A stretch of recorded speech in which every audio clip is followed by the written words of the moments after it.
quick statistics, and bear with me if you've heard this before. Statistic number one is New Yorkers are tied with Rhode Islanders for the most energy efficient per capita in the entire United States of America. New Yorkers and Rhode Islanders are the most energy efficient people in this entire country when you take the amount of energy we consume and divide it by the number of people who live in this state.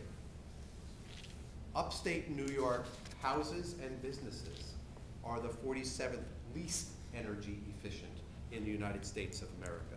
So put those two together and think about getting that low-cost power, which is very important, and Brian will also address some of the things we've done within the program to make sure that you're energy efficient.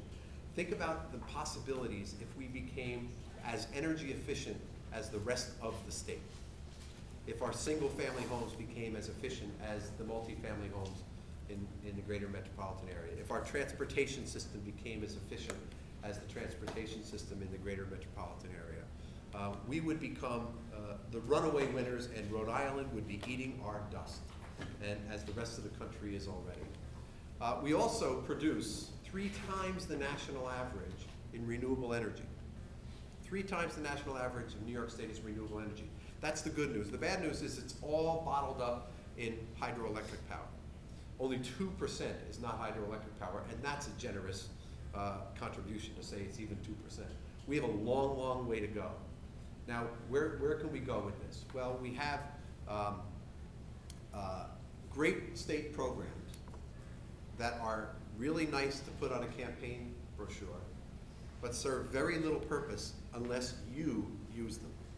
If you don't put them to work, then they are really just puff. They don't mean anything at all. They're just something that we can all brag about because who's checking, right? Well, I check, and I want you to use these programs.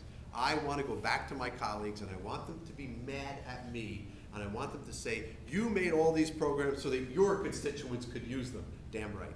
That's exactly why I made these programs. I participated in the development of each one of these things with a view in mind of being in the Hudson Valley, where industry is very vigorously and tentatively trying to keep or find its footing, where we have a huge not-for-profit component that drives our economy here in Ulster County in particular that cannot be ignored. It has to be respected as job producers, as job creators, and as the underpinnings of our overall economy. And that we have these programs that should be available to us. Now, my friends in Western New York act like all these programs are theirs. They have a sense of entitlement with these programs. And any time we try to make a program statewide, we meet a lot of resistance. So we were able to do that with these programs that you're going to hear about today.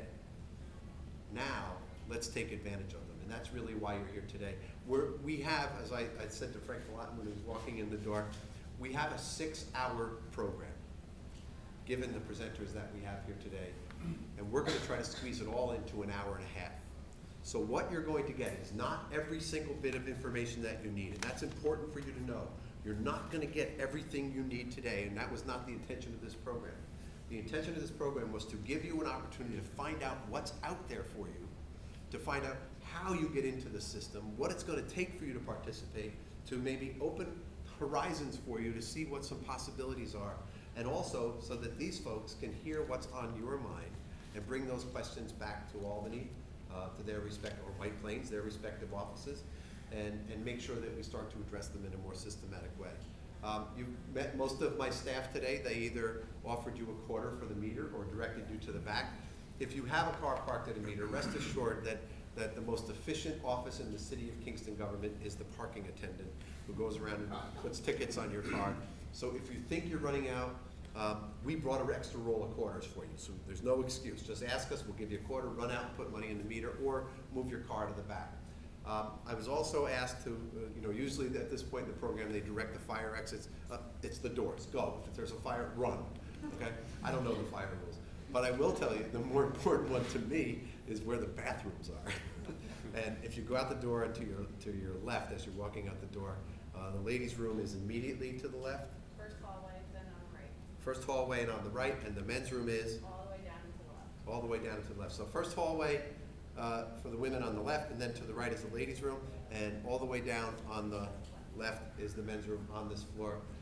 That's what you need. Also, I don't care, and I think my presenters are okay, if at any time you want to get up and grab yourself a snack, the two Kristens, Colleen, Kevin, and Connor, and Mary Ann sitting in the other office work very hard to get those snacks here, and we do not eat them afterwards. They end up getting thrown out, or so you have to have the snacks. And now I feel like somebody's mother. Eat.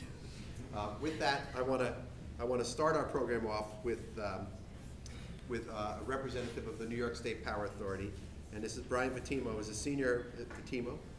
senior business power allocation and compliance analyst for NYPA, and he's here to offer you a glimpse